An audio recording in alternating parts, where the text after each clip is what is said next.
So cable and আর্কের ক্ষেত্রে আমরা অনেক কিছু পড়েছি, থিওরি পড়েছি, কেবল স্টেট ব্রিজ আমরা সলভ করা শিখেছি। এখন আর্ক ব্রিজের ক্ষেত্রে আমরা একটা সাসপেনশন ব্রিজ যেটা হয়, সেসব সাসপেনশন ব্রিজের ক্ষেত্রে আমরা ডিজাইনটা কিভাবে করে, টেনশন ফোর্স বা আদার্স যে ফোর্সগুলো আছে সেটা নিয়ে আমরা একটা প্রবলেম সলভ করব।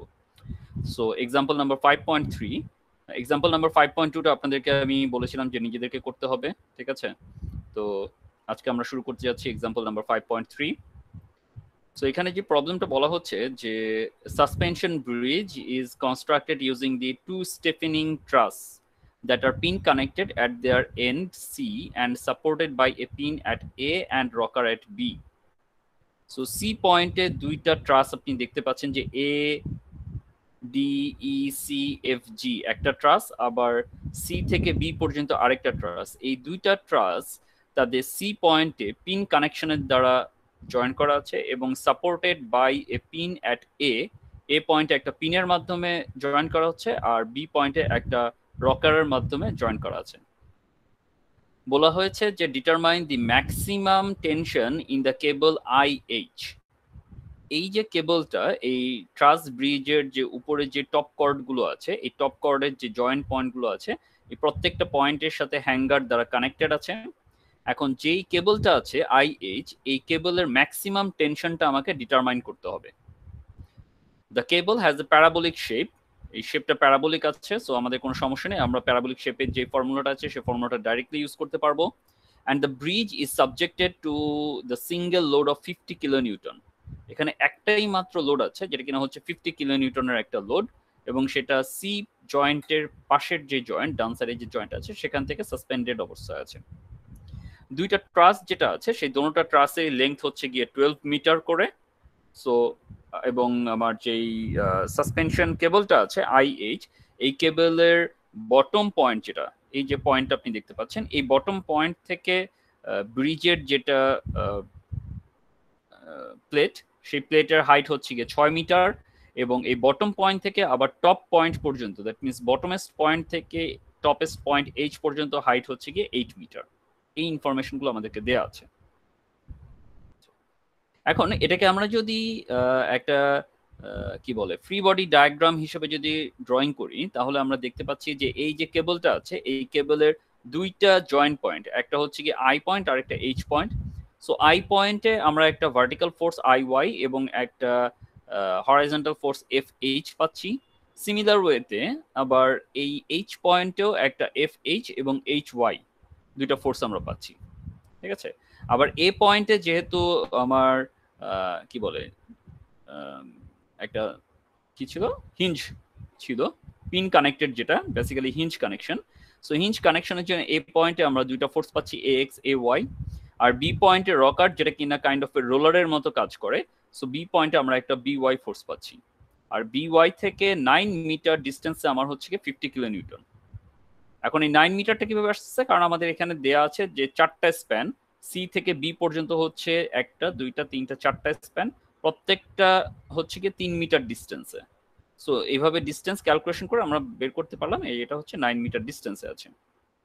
এখন আমরা যদি বি পয়েন্টে যদি মোমেন্ট ক্যালকুলেশন করি, তাহলে আমাদের বি পয়েন্টে বি ওয়াই কোনো ফোর্স দিবে না, আমাদের এ এক্স কোনো ফোর্স আসবে না, এবং এইচ ওয়াই, এই তিনটা ফোর্সের কোনো মোমেন্ট আসবে না। আসবে কোনটা কোনটা, এ ওয়াই, আই ওয়াই এবং এফ এইচ, এই তিনটা ফোর্স। এর মধ্যে এফ এইচ, এইচ পয়েন্ট এবং আই পয়েন্ট দুইটাতেই সেম। সো আলটিমেটলি আমরা যদি এখানে ক্যালকুলেট করি, তাহলে আমরা মোমেন্ট ক্যালকুলেশন থেকে বি পয়েন্টে যে মোমেন্ট আমরা পাচ্ছি, সেই মোমেন্ট ইকুয়েশন থেকে আমরা দেখতে পাচ্ছি যে I Y plus A Y is equal to 18.75, ঠিক আছে? এখন এফ এইচ দুইটা হচ্ছে গিয়ে ভ্যানিশ হয়ে গিয়েছে কেন? কারণ এই যে কেবলের যে টেনশন ফোর্সটা থাকতেছে, এটা দুইটাই যেহেতু একই লেভেলে আছে, সো একটা ক্লকওয়াইজ এবং একটা অ্যান্টি ক্লকওয়াইজ, দুইটা ফোর্সের ভ্যালু সমান এবং তাদের ডিস্টেন্সও সমান। সো দুইটা মোমেন্ট একটা আরেকটা মোমেন্টকে নেগেটিভ করে দিচ্ছে, যে কারণে দুইটা এফ এইচ আলটিমেটলি ভ্যালু হয়ে যাচ্ছে, ঠিক আছে? তো এখান থেকে এরপর আমরা যদি হচ্ছে গিয়ে সি পয়েন্ট বরাবর যদি ডিসেক্ট করি, তাহলে ডাইসেক্ট করার ফলে আমরা দেখতে পাচ্ছি যে যে মোমেন্টগুলো আমাদের আসবে, সি পয়েন্টে যেহেতু পিন কানেক্টেড ছিল, পিন কানেকশন থাকার কারণে সি পয়েন্টে সি এক্স একটা ফোর্স আসবে এবং সি ওয়াই একটা ভার্টিক্যাল ফোর্স আসবে। টেনশন ফোর্স এইচ পয়েন্ট, এই যে কেবলটা ছিল সেই কেবলের এখানে আমাদের এফ এইচ একটা ফোর্স আসতেছে, যেটা কিনা হচ্ছে কি টেনশনের যেই ম্যাক্সিমাম টেনশনটা ছিল কেবলের সেটা। এবং যদি আপনারা ভুলে গিয়ে না থাকেন তাহলে আমরা বলেছিলাম যে কেবলের সবচেয়ে ম্যাক্সিমাম টেনশন, কেবল স্টেট ব্রিজের ক্ষেত্রে ম্যাক্সিমাম টেনশন কাজ করে কোথায়? একদম লোয়েস্ট পয়েন্টে। লোয়েস্ট পয়েন্টে তার ম্যাক্সিমাম টেনশন কাজ করবে, ঠিক আছে? তো সেখান থেকে আমরা আলটিমেটলি যেটা পাচ্ছি,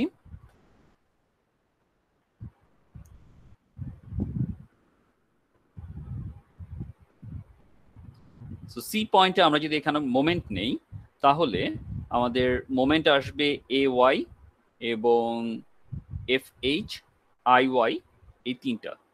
সো এই ক্ষেত্রে এফ এইচ এর দুইটা ফোর্স কম্পোনেন্ট, একটা হচ্ছে গিয়ে এই পয়েন্টে যেটা কিনা হচ্ছে গিয়ে ডিস্টেন্স হচ্ছে 14 মিটার সি পয়েন্ট থেকে, আরেকটা হচ্ছে গিয়ে ম্যাক্সিমাম টেনশন এই পয়েন্টে যেটা আসতেছে সেটা হচ্ছে গিয়ে সি পয়েন্ট থেকে 6 মিটার ডিস্টেন্সে। সো দুইটার জন্য দুইটা এফ এইচ। আই ওয়াই আমরা বের করতে হবে, এ ওয়াই আমরা জানি না। সো এই দুইটা করলে আমরা এখান থেকে পাচ্ছি I Y plus A Y is equals to 0.667 F H. আর আগের ইকুয়েশন থেকে আমরা পেয়েছিলাম যে I Y plus A Y is equals to 18.75। So এই দুইটা ইকুয়েশনকে আমরা যদি কম্বাইন করি তাহলে আমরা পাচ্ছি এফ এইচ, যেটা কিনা ম্যাক্সিমাম টেনশন, সেই ভ্যালুটা হচ্ছে 28.125 কিলো নিউটন, ঠিক আছে? এখন এই ম্যাক্সিমাম টেনশনটা আমাদের এখনো পর্যন্ত ডিটারমাইন হয় না, কেন? কারণ আমাদের ম্যাক্সিমাম টেনশন ইউজ করার জন্য যে ইকুয়েশনটা আছে 511, যেটা কিনা হচ্ছে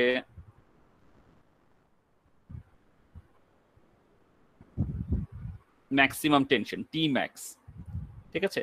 সো এই টি ম্যাক্স ম্যাক্সিমাম টেনশনের জন্য আমরা জানি যে W naught into L into root over 1 plus L by 2h whole square, ঠিক আছে? অথবা এই যে এফ এইচ যেটা আমরা বের করেছিলাম, এই এফ এইচটা এখন পর্যন্ত আমরা বের করেছি যে এফ এইচটা ছিল আমার যে কোনো একটা ইনফিনিটেসিমাল পয়েন্টের, আমার যদি হরাইজন্টাল ফোর্সটা যদি আমি বের করি সেটা। সো এফ এইচ বের করার পর এখন এই এফ এইচ সমান আমরা লিখতে পারি W naught L square divide by 2h, ঠিক আছে? সো সেই ইকুয়েশনটা যদি আমরা এখানে রিপ্লেস করি, F H is equals to W naught L square divide by 2h, সেটাকে আমরা একটু চেঞ্জ করে আমরা লিখলাম যে W naught is equals to 2fh divide by L square.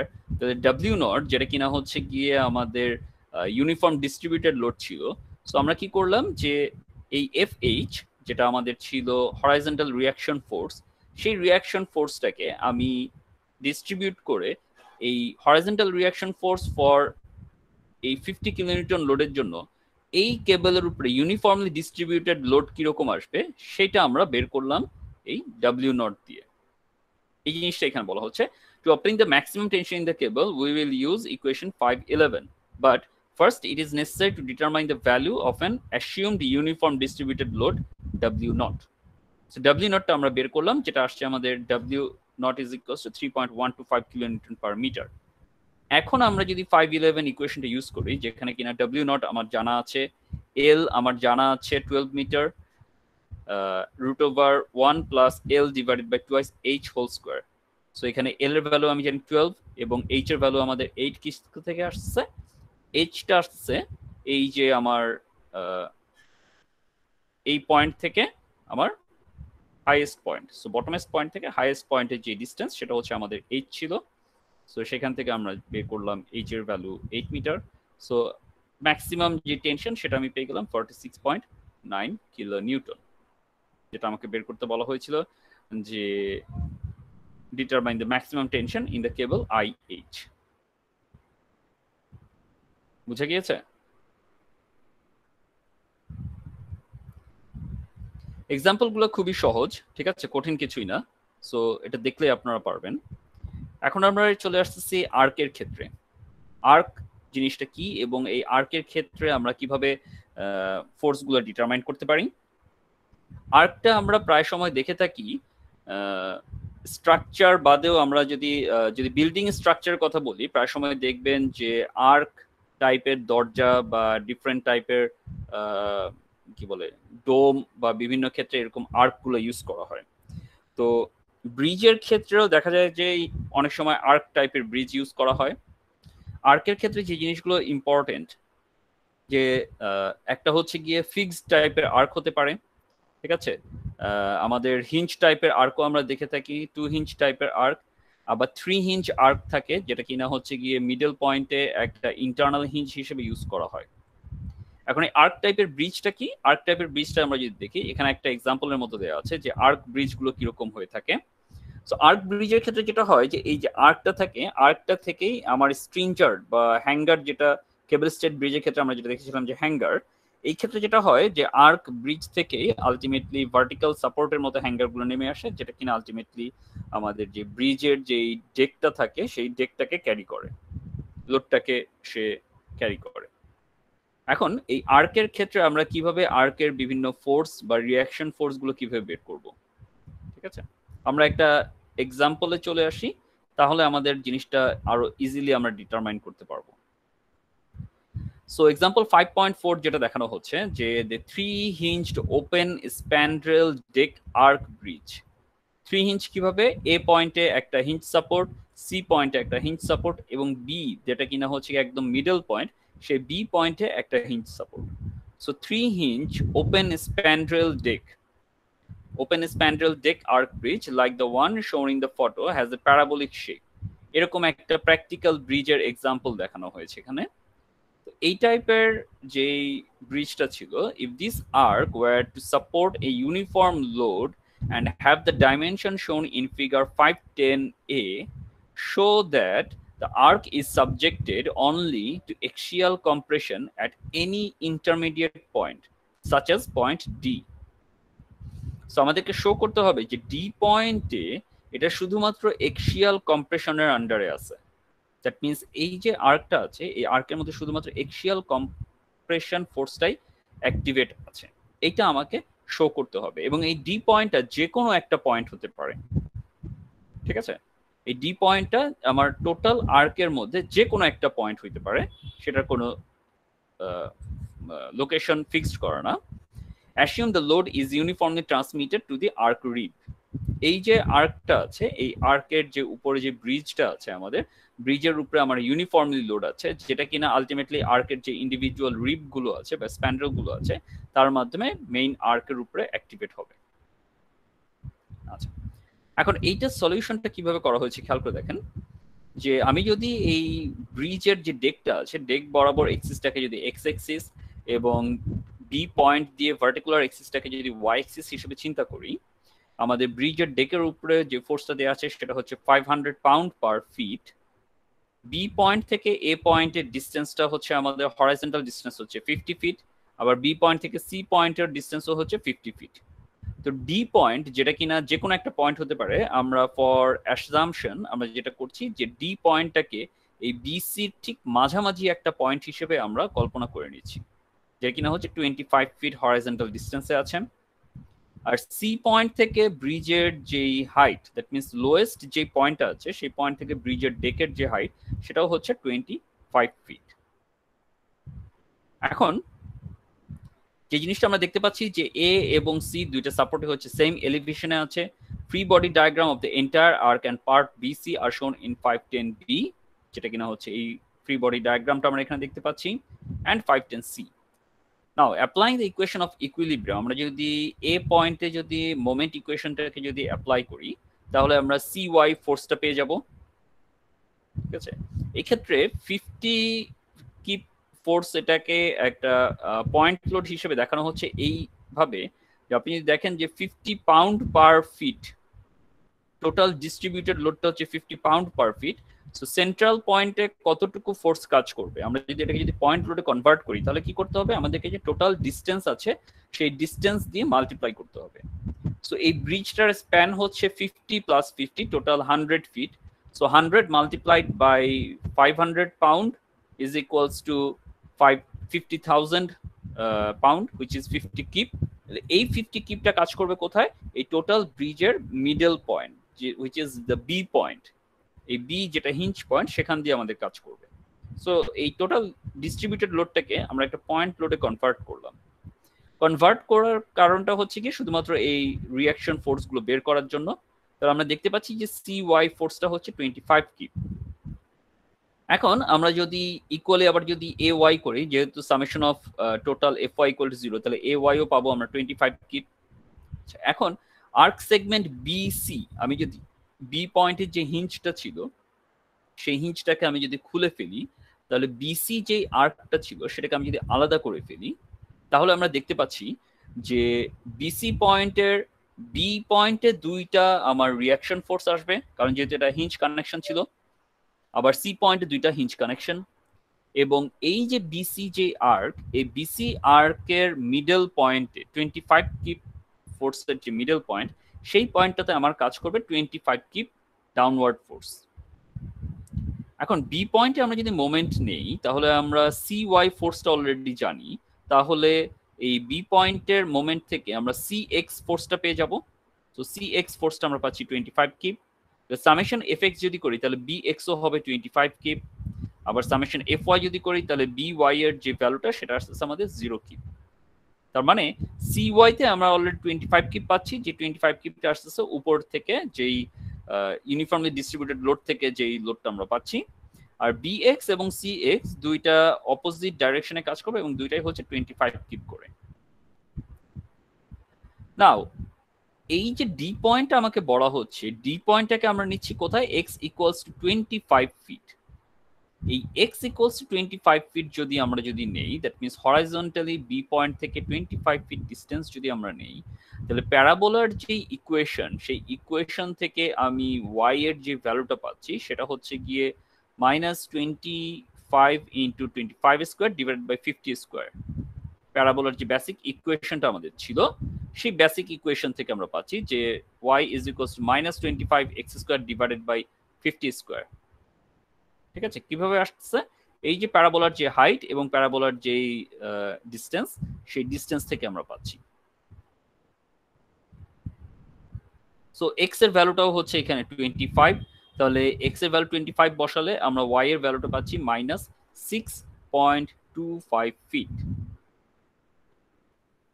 এখন এই যে ছোট্ট একটা point D point, so B point থেকে ডি পয়েন্ট পর্যন্ত যে ছোট্ট একটা পয়েন্ট আমরা পাচ্ছি, সেইখানে আমরা যদি এই ডি পয়েন্টের স্লোপ যদি ক্যালকুলেশন করি, দ্যাট মিন্স থিটা যদি আমরা বের করতে চাই, তাহলে আমরা জানি যে tan theta is equals to dy by dx। তাহলে dy হচ্ছে গিয়ে আমাদের -50 ডিভাইডেড বাই dx হচ্ছে 50 স্কোয়ার ইন্টু x, যেখানে কিনা লিমিট হচ্ছে 25। x এর ভ্যালুটা আমরা যদি বসাই, তাহলে থিটার ভ্যালু আমরা পাচ্ছি -26.6 ডিগ্রি। এই যে ভ্যালুটা আমরা পাচ্ছি থিটা, সেই থিটাটা আমরা বের করলাম। আচ্ছা, এই ইকুয়েশন গুলো প্যারাবোলা কোথা থেকে আসতেছে? আমরা যেটা বেসিক প্যারাবোলার ক্ষেত্রে জানি, সেই জিনিসটা এখান থেকেও আমরা পাচ্ছি।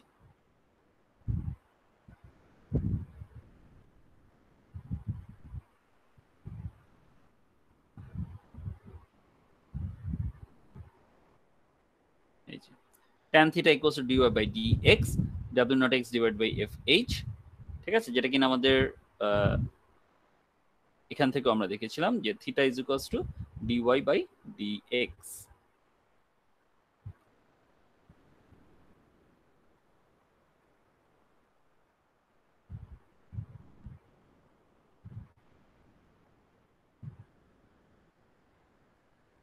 সো এখন থিটা ইকুয়েশনটা, থিটার ভ্যালুটা বের করে ফেলার পর আমরা যদি এই ইকুইলিব্রিয়াম ইকুয়েশনের যে তিনটা ইকুয়েশন আমরা জানি, সামেশন fx, সামেশন fy এবং সামেশন md, এই তিনটা ইকুয়েশনকে যদি আমরা আলটিমেটলি যদি এখানে ইউজ করি, তাহলে আমরা দেখতে পাবো যে বি পয়েন্টে আমাদের একটা হরাইজন্টাল ফোর্স ছিল 25 কিপ, আর এই ডি পয়েন্ট পর্যন্ত যতটুকু আমাদের ডিস্ট্রিবিউটেড লোড, সেই ডিস্ট্রিবিউটেড লোডটা হচ্ছে গিয়ে অর্ধেক হয়ে গিয়েছে, তাহলে সেটা হচ্ছে কি 12.5 কিপ। কিভাবে আসলো? কারণ এখান থেকে বি পয়েন্ট থেকে সি পয়েন্ট পর্যন্ত যে ডিস্ট্রিবিউটেড লোডটা ছিল সেটার ভ্যালু ছিল 25 কিপ। তাহলে এই 25 কিপের যদি অর্ধেক নেই, দ্যাট মিনস 25 কিপ যদি আমরা নেই, তাহলে লোডটাও হয়ে যাবে অর্ধেক, তাহলে লোডটা হয়ে গেল 12.5 কিপ। তাহলে এখন এই 12.5 কিপের জন্য এই ডি পয়েন্টে যদি আমরা সামেশন fx একবার বের করি, তাহলে আমরা পাচ্ছি 25 কিপ মাইনাস এনডি। এনডিটা হচ্ছে কি এই যে এই ডি পয়েন্ট আছে, ডি পয়েন্ট বরাবর যেই এক্সিয়াল ফোর্স, আর ভিডিটা হচ্ছে গিয়ে আমাদের ভার্টিকুলার যেই ফোর্সটা আসতেছে সেটা। সো এই এনডি এবং ভিডির একটা ইকুয়েশন আমরা পাচ্ছি। সামেশন এফ ওয়াই যদি আমরা করি তাহলে আমরা পাচ্ছি ভিডি এর একটা ইকুয়েশন। মনে রাখতে হবে এখানে এক্স এবং ওয়াই সবসময় কিন্তু হচ্ছে গিয়ে হরাইজন্টাল এক্স এক্সিস এবং ওয়াই এক্সিসের রেসপেক্টে, ভার্টিক্যাল ওয়াই এক্সিসের রেসপেক্টে। সো সেইভাবে আমরা যদি হিসাব করি তাহলে এখান থেকেও আমরা দুইটা ইকুয়েশন পাচ্ছি, এফ এক্স এবং এফ ওয়াই থেকে, একটা এনডি আর একটা ভিডির।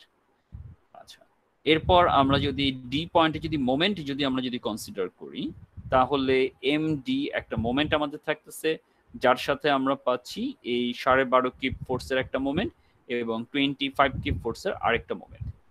আলটিমেটলি এই তিনটা ইকুয়েশনকে যদি আমরা যদি সলভ করি তাহলে আমরা ডি পয়েন্টে যেটা হরাইজন্টাল ফোর্স 28 কিপ সেটা পেয়ে যাচ্ছি, ডি পয়েন্টে ভার্টিকুলার ফোর্স আমরা দেখতেছি 0 এবং মোমেন্ট হচ্ছে গিয়ে 0। এখানে একটা নোট স্পেশালি যেটা বলা আছে যে if the arc had a different shape or if the load were non uniform then the internal shear and moment would be non zero. That means এই পয়েন্টে এই যে আমরা ডি পয়েন্টে যে শিয়ার ফোর্সটা পেলাম ভিডি, সেটা যদি আমাদের লোডটা যদি নন ইউনিফর্ম হতো তাহলে এই ডি পয়েন্টের মোমেন্ট এবং শিয়ার ফোর্সটা আমাদের জিরো হতো না। Also, if a simply supported beam were used to support the distributed loading, it would have to resist a maximum bending moment of 625 kip. 625টা কোথা থেকে আসতেছে? এই যে আমাদের 25 কিপ লোডটা আসতেছে, এই 25 কিপ লোড মাল্টিপ্লাইড বাই তার ডিসটেন্স হচ্ছে 25 keep. So 25 multiplied by 25 is equals to 625 kip feet. By comparison, it is more efficient to structurally resist the load in direct compression, although one must consider the possibility of buckling than to resist the load by a bending moment. So, bending মোমেন্টের রেসপেক্টে আমাদেরকে না use করে আমাদেরকে বাকলিংটা তখন use করতে হতো। তো ultimately আমরা দেখতে পেলাম যে এই যে ডি পয়েন্টে আলটিমেটলি কোনো মোমেন্টও নাই।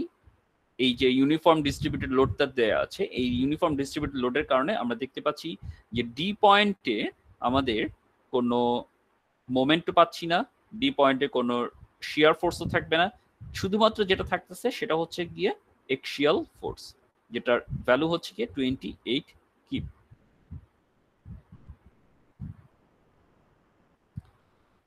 সিমিলার ওয়েতে আরেকটা 3 ইঞ্চ আর্ক দেওয়া আছে, যে আর্কটা একটু ডিফারেন্ট টাইপের, একদম পিওর আর্ক না, যেহেতু স্টিল স্ট্রাকচার সো এখানে ইন্ডিভিজুয়াল মেম্বার গুলোকে কানেক্ট করে করে আর্ক শেপ নেওয়া হয়েছে।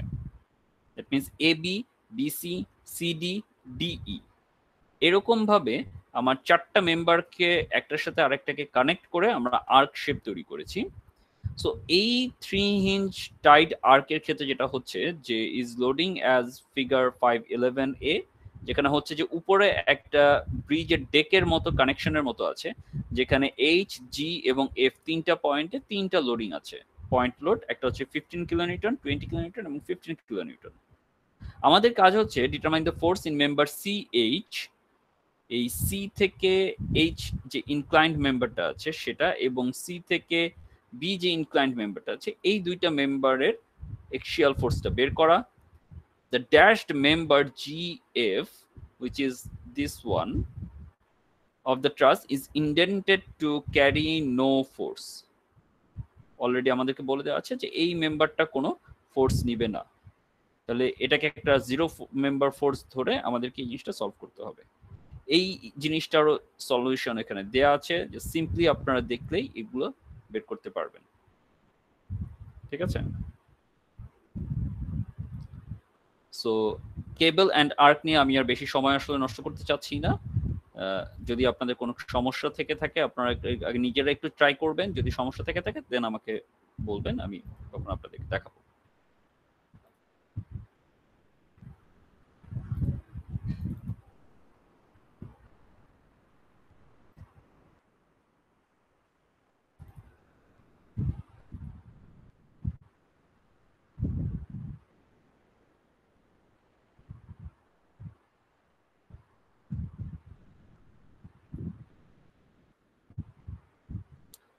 আচ্ছা, আমরা আজকে যে জিনিসটা শুরু করতে চাচ্ছি সেটা হচ্ছে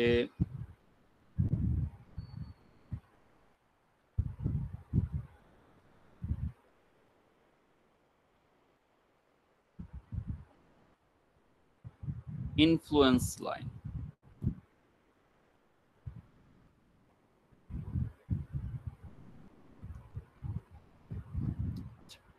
ইনফ্লুয়েন্স লাইনটা কি সেটা আগে আমরা একটু বোঝার চেষ্টা করি, ঠিক আছে?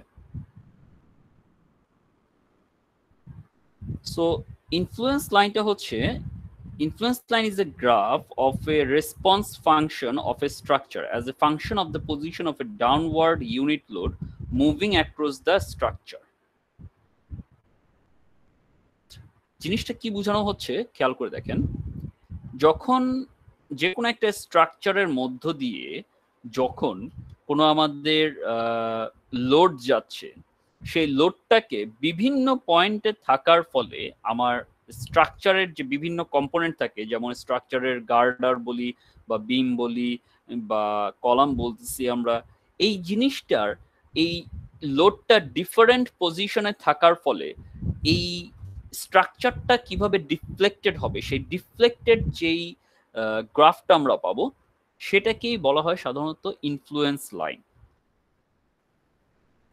সো যেমন একটা এক্সাম্পল দেখানো হচ্ছে যে এই ছবিটাকে আগে আমরা ডিসক্রাইব করি, যে যখন এটা একটা ব্রিজ, এই ব্রিজের মধ্য দিয়ে যখন আমার এই যে শত শত ট্রাফিক যাচ্ছে, এই ট্রাফিকগুলোকে একসাথে অনেকগুলো ট্রাফিক যাচ্ছে, আমরা যদি অ্যানালাইসিসের সুবিধার জন্য শুধুমাত্র একটা গাড়িকে নিয়ে চিন্তা করি, ঠিক আছে, এখানে শত শত গাড়ি থাকবে, কিন্তু আমরা যদি প্রথমত একটা গাড়িকে নিয়ে চিন্তা করি যে একটা গাড়ি যখন এই ব্রিজের একদম ফার্স্ট এন্ড থেকে শুরু করে লাস্ট এন্ডে যাচ্ছে, তখন এই ব্রিজের মধ্যে কিভাবে আমার এই ব্রিজটা ডিফ্লেক্টেড, কোন পয়েন্টে কিরকম ডিফ্লেকশনটা আসবে, সেই জিনিসটাকে আমরা দেখতে চাই।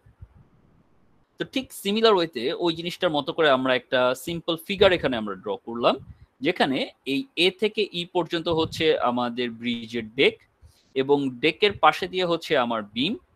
সো এই পয়েন্টে আর নিচের দিকে হচ্ছে আমার ব্রিজের যে ট্রাসটা, যে ট্রাসের মাধ্যমে আমরা হচ্ছে লোডটাকে ট্রান্সফার করতেছি। এখন এই যে গাড়িটা এ পয়েন্ট থেকে যখন ব্রিজের মধ্য দিয়ে যাচ্ছে, তখন প্রতিটা পয়েন্টে গাড়ির ডিস্টেন্স যত আস্তে আস্তে বাড়তে থাকবে, এই বিমগুলো প্রত্যেকটা কিভাবে ডিফ্লেক্টেড হবে, কোন পয়েন্টে গাড়ির লোকেশনটা কোন পয়েন্টে থাকলে বিমটা কোন পয়েন্টে কিরকম ভাবে ডিফ্লেক্টেড হবে, সেই জিনিসটা মেজার করাটাই যখন একটা গ্রাফের মাধ্যমে আমরা করে থাকি, লিনিয়ার গ্রাফ, সেটাকে আমরা বলে থাকি ইনফ্লুয়েন্স লাইন। এবং এই ইনফ্লুয়েন্স লাইনের মাধ্যমে আলটিমেটলি আমরা এই বিমের বেন্ডিং মোমেন্ট ডায়াগ্রামের একটা গ্রাফ ড্র করতে পারি, আমরা তার শিয়ার ফোর্সের হচ্ছে গিয়ে ড্র করতে পারি, যে যখন আমার এই গাড়িটা বিভিন্ন লোকেশনে বা পজিশনে থাকবে, তখন আমার বিমটার কোন পয়েন্টে কিরকম শিয়ার ফোর্স কাজ করবে। আমরা এর এক্সিয়াল ফোর্সেরও হচ্ছে গিয়ে ইনফ্লুয়েন্স লাইন ড্র করতে পারি। দ্যাট মিনস যখন গাড়িটা বিভিন্ন পজিশনে থাকবে, তখন কোন পয়েন্টে কিরকম এক্সিয়াল ফোর্স কাজ করবে। So ultimately এখানে যেটা বলা হচ্ছে যে we can see that the analysis of a structure for variable loads consists of two steps. Number one, determining the position of the load at which the response function of interest, such as reaction force, shear force, or bending moment at a section of a beam or force in a truss member becomes maximum. That means যে কোন পয়েন্টে আমার লোডটা থাকলে আমি হয়তো বা reaction maximum পাবো, বা শিয়ার ম্যাক্সিমাম কাজ করবে, বা বেন্ডিং মোমেন্টটা ম্যাক্সিমাম কাজ করবে, সেটা বের করা নাম্বার ওয়ান। নাম্বার টু হচ্ছে গিয়ে computing the maximum value of the response function. এই যে response function, that means either shear function বা রিয়াকশন ফাংশন বা বেন্ডিং মোমেন্ট ফাংশন, এই জিনিসটার ম্যাক্সিমাম ভ্যালুটাকে আমার ডিটারমাইন করা। সো একটা হচ্ছে গিয়ে maximum value of the response function বের করা, আরেকটা হচ্ছে গিয়ে লোকেশন অফ দ্য পজিশন, যে পজিশনে আমার লোডটা থাকলে আমি ম্যাক্সিমাম রেসপন্স পাবো, দ্যাট মিনস ম্যাক্সিমাম রিয়াকশনটা পাবো। তো দুইটা জিনিস, একটা হচ্ছে এক্স এর ভ্যালু, এই এক্সটা কি, এক্সটা হচ্ছে গিয়ে যে বিমের এই ডেকের কোন পজিশনে গাড়িটা থাকলে আমি হচ্ছে গিয়ে ম্যাক্সিমাম মোমেন্ট পাবো, তাহলে এক্স সেটা হচ্ছে গিয়ে একটা লোকেশন, সেই লোকেশনটা বের করা, এবং সেকেন্ড হচ্ছে গিয়ে সেই ম্যাক্সিমাম মোমেন্টের ভ্যালুটা কত সেটা বের করা। এটা হচ্ছে কি মোমেন্টের একটা ফাংশন। আবার যদি শিয়ার ফাংশন বলি তাহলে গাড়িটা কোন লোকেশনে থাকলে ম্যাক্সিমাম শিয়ার কাজ করবে এবং সেই শিয়ারের ভ্যালুটা কত সেটাও বের করা। তো আলটিমেটলি এই দুইটা কনসেপ্টকে বেস করে এই ইনফ্লুয়েন্স লাইনটা তৈরি করা হয়েছে কনসেপ্টটা। সো এই কারণে এটাকে আমরা বলে থাকি যে influence line is a graph of a response function. Response function কিসের? আইদার সেটা রিয়াকশন অথবা সেটা shear force or bending moment, তিনটা যে কোনো একটাই হইতে পারে রেসপন্স ফাংশন হিসেবে। Of a structure as a function of the position, so পজিশনটাকে ডিটারমাইন করা of a downward unit load. এই ইনফ্লুয়েন্স লাইন যখন ডিটারমাইন করি তখন আমরা যেটা করি যে জেনারেলি একটা ইউনিট লোডকে চিন্তা করি। That means one keep load বা ওয়ান কিপ ফিট মোমেন্ট আমরা হিসাব করি। সো দ্যাট যদি আমার মনে করেন এইখান দিয়ে যদি 1000 কিপ লোড যদি যায় তাহলে 1 কে আমি 1000 দিয়ে মাল্টিপ্লাই করলে আমি ভ্যালুটা পেয়ে যাব। সো 1 কিপ লোডটা হচ্ছে কি আমাদের আদর্শ আইডিয়াল একটা কনসেপ্ট। 1 কিপ লোড বিভিন্ন পয়েন্ট দিয়ে যখন মুভ করবে বা 1 কিপ ফিট মোমেন্ট যখন বিভিন্ন পয়েন্টে মুভ করবে সেটার এগেইনস্টে আমি কোন পয়েন্টে ম্যাক্সিমাম মোমেন্ট বা ম্যাক্সিমাম শিয়ার বা ম্যাক্সিমাম রিয়াকশন পেতে পারি সেটাকে বের করাটাই হচ্ছে আমাদের ইনফ্লুয়েন্স লাইন কাজ। আচ্ছা, সো এই ইনফ্লুয়েন্স লাইনের ক্ষেত্রে এই মুলার ব্রেসলো প্রিন্সিপাল একটা খুবই ইম্পর্টেন্ট জিনিস যেটা কিনা আমাদেরকে ডিটারমাইন করে যে কিভাবে আমরা ইনফ্লুয়েন্স লাইনটাকে কাজ করতে পারি। ঠিক আছে, এটা ছাড়াও বিভিন্ন ইকুইলিব্রিয়াম মেথড আছে যে মেথডের মাধ্যমে আমরা ইনফ্লুয়েন্স লাইনটাকে ডিটারমাইন করতে পারি। সো আমি বেসিক্যালি ফার্স্টে আপনাদেরকে নিয়ে যাব মুলার ব্রেসলো প্রিন্সিপালে, যেটা প্রসিডিউরটা খুব ইজি এবং কনসেপ্টটাও খুবই সহজ একটা concept.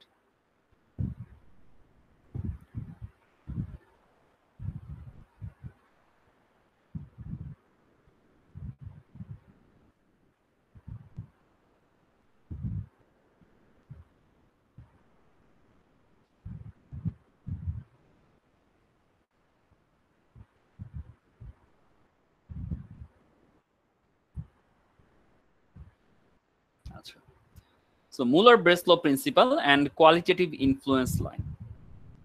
So the construction of the influence line for the response function involving force and moments can be considerably expedited by applying a procedure developed by Heinrich Muller-Breslau in 1886. This procedure is commonly known as Muller-Breslau principle. এই ক্ষেত্রে কি করা হয়, মুলার ব্রেসলো প্রিন্সিপালটা কি সেটা আমরা একটু আগে দেখি, তারপর আমরা এটার ডেসক্রিপশনে যাচ্ছি, অ্যাপ্লিকেশন পয়েন্টে যাচ্ছি। The influence line for a force or moment response function, যে রেসপন্স ফাংশনটা আপনি না কেন আইদার ফোর্স অথবা moment, is given by the deflected shape of the released structure obtained by removing the restraint corresponding to the response function from the original structure and by giving the released structure a unit displacement or rotation. Displacement হবে যদি force থাকে, rotation হবে যদি moment থাকে, at the location and in the direction of the response function, so that only the response function and the unit load perform external work.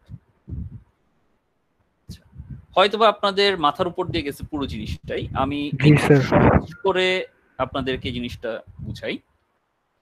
সে যে একটা simply supported বিম আছে, এ পয়েন্টে হচ্ছে হিঞ্জ এবং বি পয়েন্টে হচ্ছে রোলার। আচ্ছা, এখন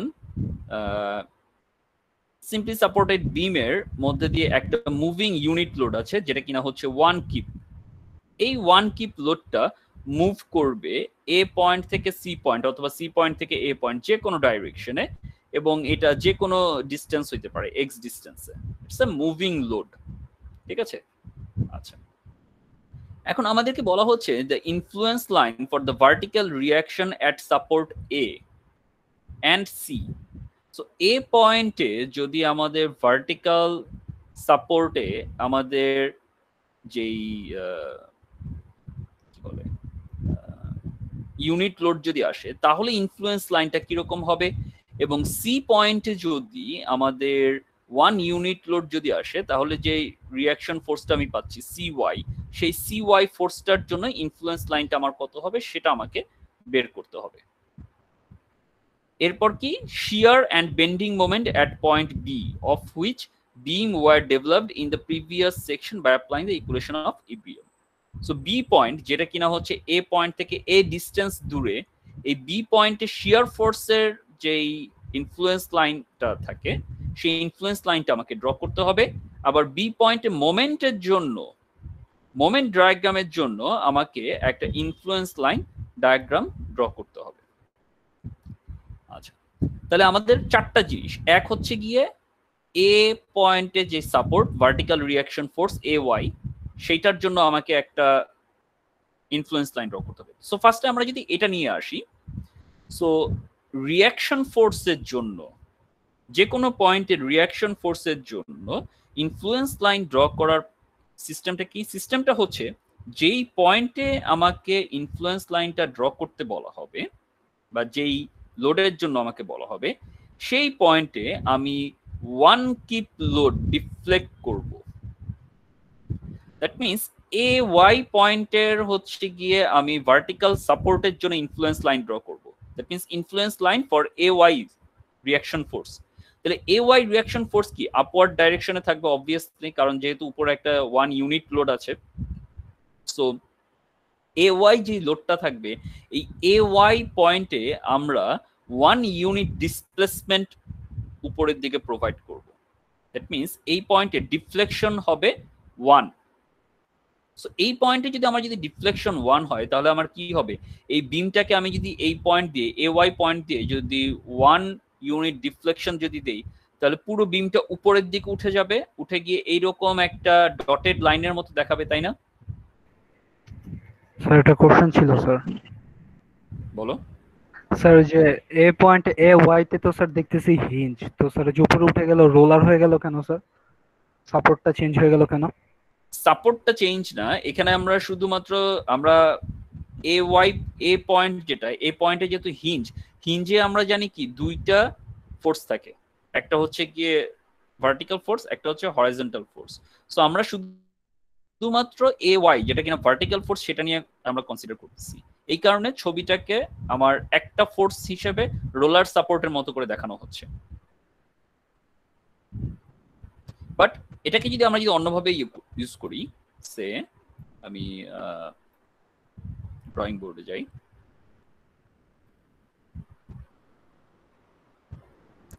আচ্ছা, এটা তো লেকচার তৈরি করা আছে। Let me go through the lecture slide.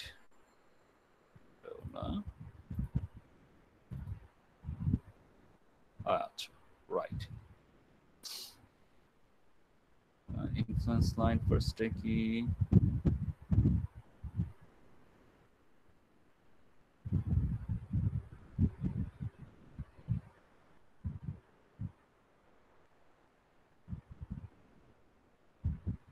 এটা ইকুয়েশন মেথডে গিয়েছে, আমি যাচ্ছি মুলার ব্রেসলো প্রিন্সিপালটা তোমাদেরকে।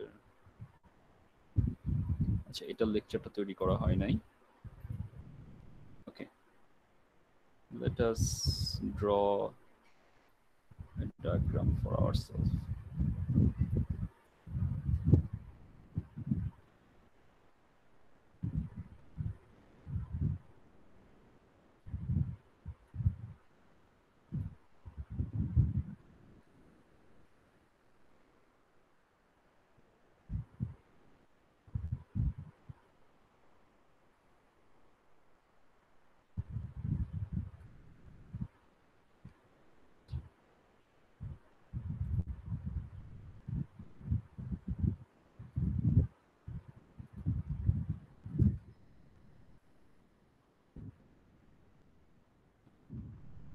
ধরে নাও একটা সিম্পলি সাপোর্টেড বিম আমার আছে এসি, যেটা কিনা এখানে আমাদের দেখানো হচ্ছে এসি একটা সিম্পলি সাপোর্টেড বিম। এখন এই এসি বিমের এ পয়েন্টের ভার্টিক্যাল রিঅ্যাকশনের জন্য আমাকে ইনফ্লুয়েন্স লাইন ড্র করতে হবে। তাহলে এ পয়েন্টের ইনফ্লুয়েন্স লাইন ড্র করার জন্য আমি যেটা করব, যে এ পয়েন্টে আমরা জানি যে এ পয়েন্টের রিঅ্যাকশন ফোর্সটা আসবে এরকম আপওয়ার্ড, সি পয়েন্টেও আসবে এরকম একটা আপওয়ার্ড, ঠিক আছে।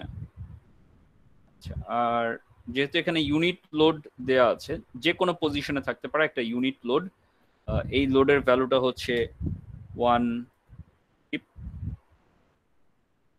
এখানে হচ্ছে আমাদের এ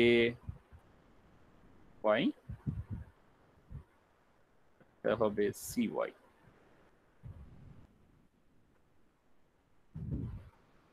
এখন এই স্ট্রাকচারের মধ্যে দিয়ে এখানে যদি ওয়ান কিপ লোড যদি আসে, আমাদের ফার্স্ট কাজটা কি, যে reaction force, influence line for reaction force A Y, এটা ডায়াগ্রাম ড্র করা।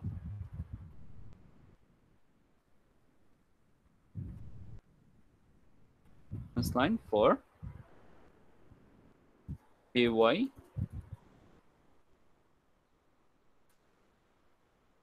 reaction force। তো এই জিনিসটা যদি আমরা ড্র করতে চাই, তাহলে আমাদেরকে কি করতে হবে, এই মেম্বারের এ ওয়াই পয়েন্ট দিয়ে 1 ইউনিট ডিসপ্লেসমেন্ট আমি উপরের দিকে দিব। তাহলে যদি এই 1 ইউনিট ডিসপ্লেসমেন্ট যদি দেই, তাহলে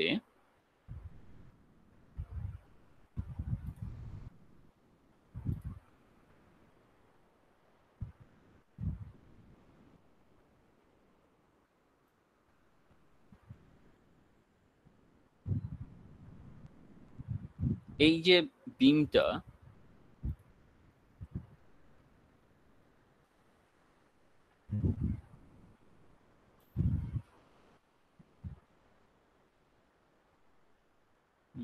ইনক্লাইন্ড লাইন তো ড্র করা যাবে না। আচ্ছা,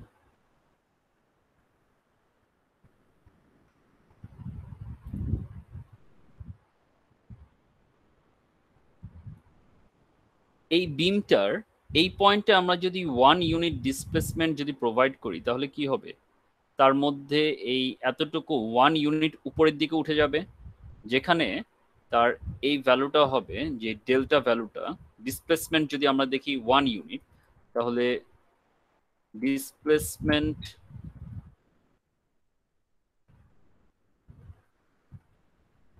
ডেল্টা ইজ ইকুয়ালস টু 1, কারণ এই পয়েন্টে যেহেতু রোলার সাপোর্ট, সো মেম্বারটা আমার এই পয়েন্টে রেস্ট করবে রোলারের উপরে। এই হিঞ্জ বরাবর আমি এক কিপ উপরের দিকে দিয়ে দিচ্ছি, সো এক কিপ উপরে দিয়ে গেলে ডিসপ্লেস ডেল্টা হচ্ছে আমার 1।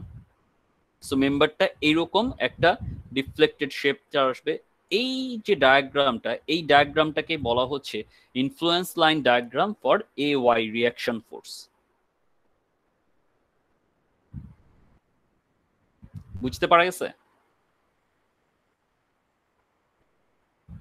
এখন আমার যদি দরকার পড়ে যে না, এই এ ওয়াই এর জন্য আমার এই যে লেংথটা ছিল,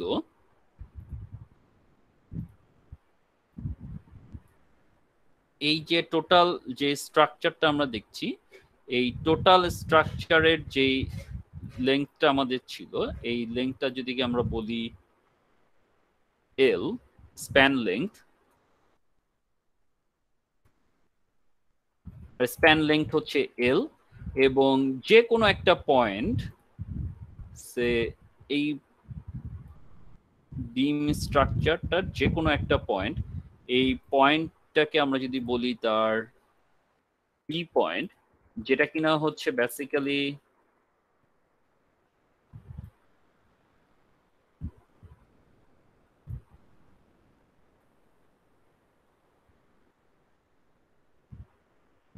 এ ওয়াই থেকে এক্স ডিস্টেন্স দূরত্বে, তাহলে এই টোটাল মেম্বারটা, এই যে ইনফ্লুয়েন্স লাইন, এই ইনফ্লুয়েন্স লাইনের এল ডিস্টেন্সে যদি 1 ইউনিট হয়, তাহলে এই বি পয়েন্ট, যেটা কিনা হচ্ছে এখান থেকে এতটুকু এক্স ডিস্টেন্স দূরত্বে, বি পয়েন্টের ফোর্সের ভ্যালুটা, দ্যাট মিনস এই যে বি পয়েন্ট যেটা আমার হবে, তাহলে বি পয়েন্টের এই ভ্যালুটা কত সেটা আমরা ইজিলি বের করতে পারবো।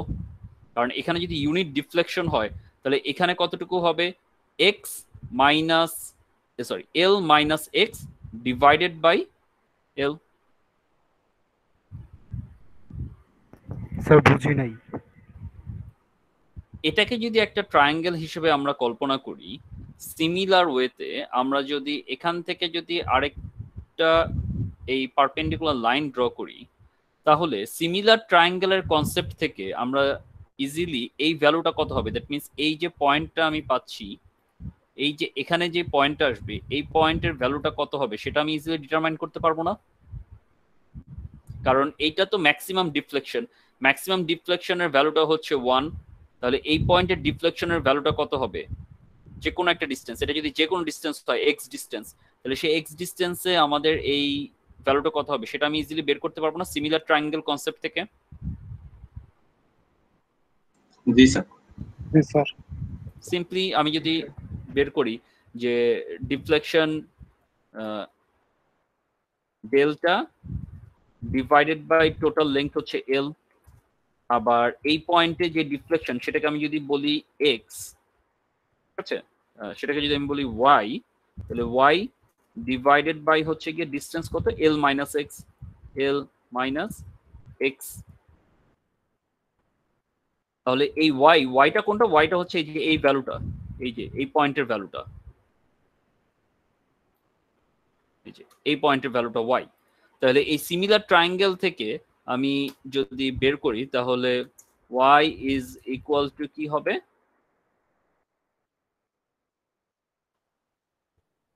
Delta into L minus x divided by L. Similar triangle থেকে আমি ইজিলি বের করতে পারবো। সেই জিনিসটাই এখানে দেখানো হয়েছে,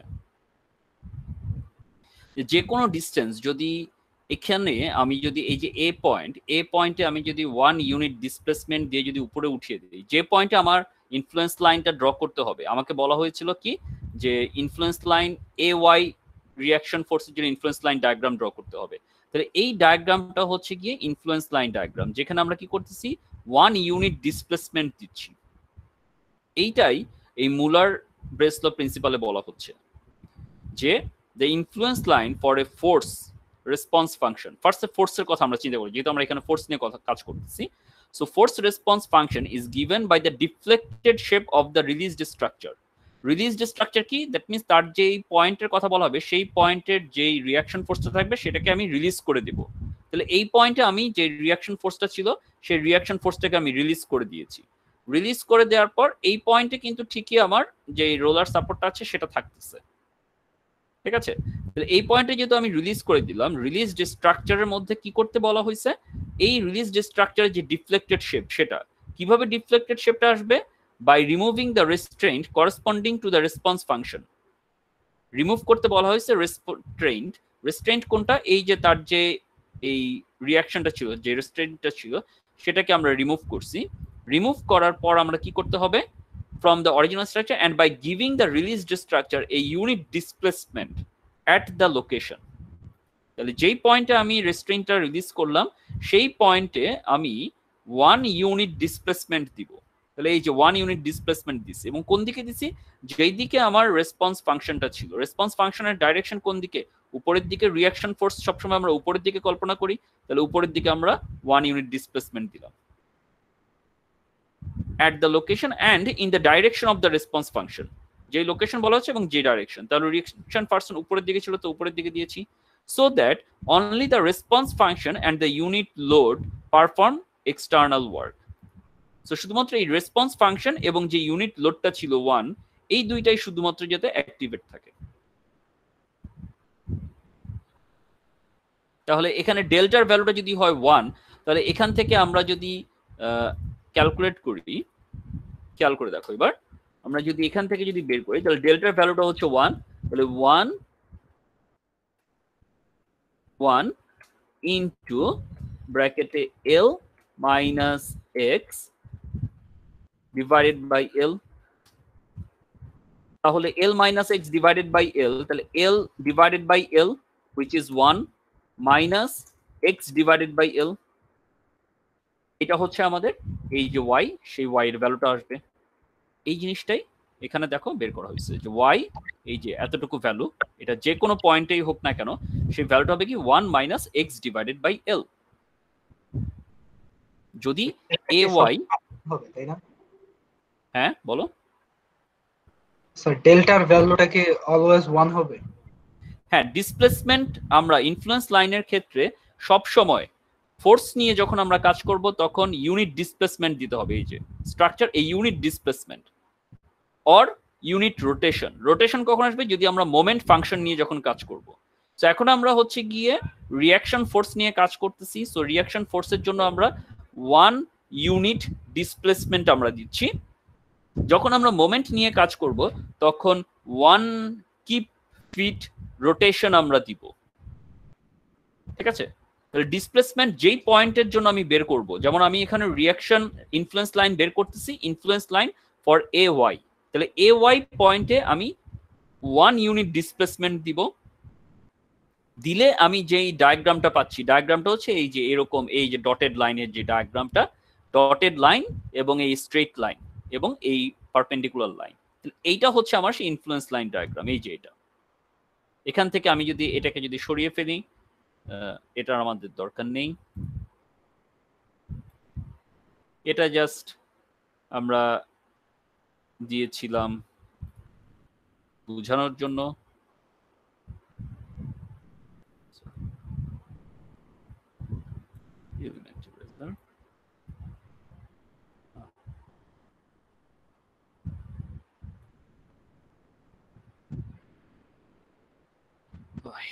আচ্ছা, যাই হোক।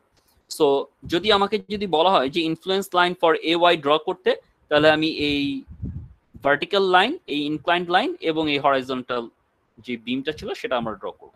এটাই হচ্ছে কি আমাদের এ ওয়াই রিয়াকশন ফোর্সের জন্য ইনফ্লুয়েন্স লাইন। সিমিলার ওয়েতে আমাকে যদি সি ওয়াই রিয়াকশন ফোর্সের জন্য ইনক্লাইন্ড লাইন বের করতে বলে, তাহলে আমি কি করব? সিম্পলি আমি হচ্ছে গিয়ে বিমের সি ওয়াই পয়েন্টে আমি ইউনিট ডিফ্লেকশন দিব। দ্যাট মিনস ডেল্টা 1 পরিমাণ আমি ডিফ্লেকশন দিব। তাহলে এই পয়েন্টে আমার 1 ইউনিট ডিসপ্লেসমেন্ট হইলে কি হবে? বিমটা ডাইরেক্টলি এখান থেকে এই জায়গাতে আসবে। তাহলে এইটা হচ্ছে আমাদের সি পয়েন্টের ডিফ্লেকশন লাইন, যেটা আমরা দেখতে পাচ্ছি এখানে। তাহলে সি পয়েন্টে সি ওয়াই ডাইরেকশনে আমি 1 ইউনিট ডিসপ্লেসমেন্ট দিচ্ছি, দেওয়ার ফলে আমি যেই ফিগারটা পাচ্ছি সেটাই হচ্ছে গিয়ে influence line for C Y. বুঝা গিয়েছে? স্যার তাহলে এটার y এর ভ্যালুটা কিভাবে বের করব স্যার? সেম হবে? এখানে আমরা কোনো, হ্যাঁ এখানেও হচ্ছে গিয়ে সিমিলার ওয়েতে আমরা যদি হচ্ছে গিয়ে মোমেন্ট ডায়াগ্রাম যদি ড্র করি, সরি সিমিলার ট্রায়াঙ্গেল যদি ড্র করি, তাহলে এই ক্ষেত্রে আমাদের দেখতে হচ্ছে যে এই ভ্যালুটা হচ্ছে 1, এই টোটাল লেংথ হচ্ছে এল। তাহলে এতটুকু যেই লেংথ, যেটা কিনা হচ্ছে ভার্টিক্যালি হচ্ছে গিয়ে এক্স, আমার হচ্ছে হরাইজন্টাল ডিসটেন্স হচ্ছে এক্স, তাহলে এতটুকু ভার্টিক্যাল ভ্যালুটাকে আমি যদি ধরি ওয়াই, তাহলে আমরা কিভাবে পাবো? বের করো এবার। আগের বার আসছে 1 মাইনাস এক্স বাই এল, কেন? কারণ এই পয়েন্টটা ছিল আমাদের 1, আর এখন আমাদের হচ্ছে কি এই পয়েন্টটা হচ্ছে আমাদের 1। তাহলে সিমিলার ট্রায়াঙ্গেল করলে তুমি দেখো যে y divided by 1 is equal to ট্রায়াঙ্গেলের হরাইজন্টাল লেংথ। এই ওয়াইটা হচ্ছে কি ছোট ট্রায়াঙ্গেল, ছোট ট্রায়াঙ্গেলের হরাইজন্টাল লেংথ হচ্ছে কি x ডিভাইড বাই বড় ট্রায়াঙ্গেলের হরাইজন্টাল লেংথ l। এই কারণে y is equals to x divided by l। এখন এই যে কোনো x ডিসটেন্স যত হোক, সে ফর এক্সাম্পল l এর ভ্যালু যদি 10 ফিট হয় আর x এর ভ্যালু যদি হয় 3 ফিট, তাহলে এই পয়েন্টটা 3 ফিট পয়েন্টে এই ভ্যালুটা কত সেটা আমি ইজিলি বের করতে পারবো। এটা যদি ডিসপ্লেসমেন্ট যদি 1 হয়, তাহলে এটা কি হবে? 3 ডিভাইডেড বাই 10 এই পয়েন্টের ডিসপ্লেসমেন্ট। আবার যদি আমি 2 ফিট চাই, তাহলে কি হবে? 2 ডিভাইডেড বাই 10, সেটা হবে 2 ফিট পয়েন্টের যেই ভার্টিক্যাল ডিসপ্লেসমেন্ট। জি স্যার। এখানে y এর যে ভ্যালুটা পাবো এটা টোটাল শুধু ডিসপ্লেসমেন্টের ভ্যালুটা পাবো স্যার। Exactly, exactly. যেমন তোমরা হচ্ছে গিয়ে ফোর্স যখন তোমরা ডিটারমাইন করেছো, যেমন ট্রায়াঙ্গুলার ফোর্সের কথা যদি আসি আমরা, ঠিক আছে, কোনো একটা স্ট্রাকচারের ক্ষেত্রে যদি ট্রায়াঙ্গুলার ফোর্স যখন আমরা নিয়েছি, সে ফর এক্সাম্পল ট্রায়াঙ্গুলার ফোর্সটা কেমন থাকে?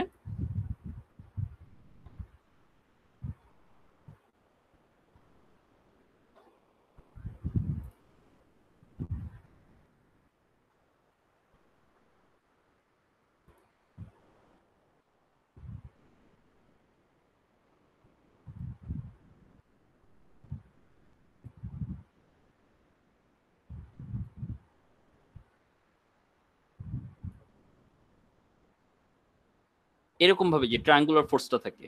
সো ট্রায়াঙ্গুলার ফোর্সের ক্ষেত্রে কি দেয়া থাকে আমাদেরকে দেয়া থাকে এই টোটাল হরাইজন্টাল লেংথ। সে টোটাল হরাইজন্টাল লেংথ তোমাকে দেয়া আছে 10 ফিট। আর কি দেয়া থাকে এই যে ম্যাক্সিমাম যে লোড, সেই ম্যাক্সিমাম লোডের ভ্যালুটা, সেই ম্যাক্সিমাম লোডের ভ্যালুটা কত হবে সে তোমাকে দেয়া আছে 2 কিপস পার ফিট। এখন 10 ফিট ডিস্টেন্সে গেলে ম্যাক্সিমাম লোড 2 কিপস পার ফিট। তাহলে তোমাকে যদি বলা হয় যে সে এটা একটা পয়েন্ট, যেই পয়েন্টটা হচ্ছে বেসিক্যালি হরাইজন্টাল ডাইরেকশনে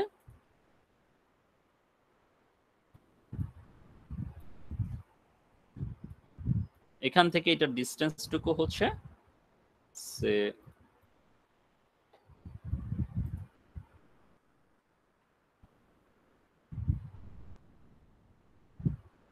এই ডিস্টেন্সটুকু হচ্ছে তোমার 6 ফিট। তাহলে 6 ফিট ডিস্টেন্সে লোডের ভ্যালুটা কত হবে?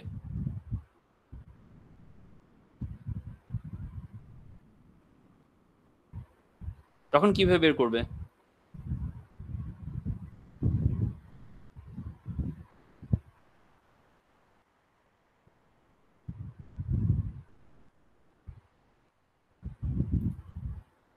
হ্যাঁ Sir, 2 2 by 10 into 6. এক্স্যাক্টলি। আচ্ছা, এটা হচ্ছে 6 ফিট আর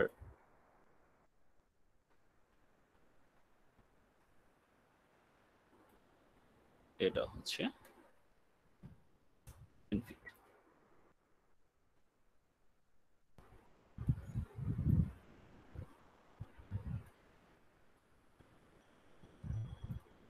ঠিক আছে, সো 6 ফিট পয়েন্টে লোডের ভ্যালুটা আমার কি হবে সেটা আমি কিভাবে বের করব? ওই যে সিমিলার ট্রায়াঙ্গেল, যে সিমিলার ট্রায়াঙ্গেলে যদি আমরা আসি তাহলে 2 kip per feet divided by 10 is equal to, এই ভ্যালুটাকে আমরা যদি ধরি y, তাহলে y ডিভাইডেড বাই 6, তাহলে y এর ভ্যালুটা আমরা তখন পেয়ে যাব। সিমিলার ভাবেই ওইভাবেই জিনিসটাকে এখানেও ফিট করা হয়েছে, যে এখানে যদি আমাদের 1 ইউনিট ডিসপ্লেসমেন্ট যদি হয় তাহলে যে কোনো একটা লেংথ যদি আমি যদি কনসিডার করি, সেই পয়েন্টে আমার ডিসপ্লেসমেন্টের ভ্যালুটা কত সেটাকে আমরা যদি y দ্বারা ডিনোট করি তাহলে y এর ভ্যালুটা আমরা ইজিলি বের করতে পারবো।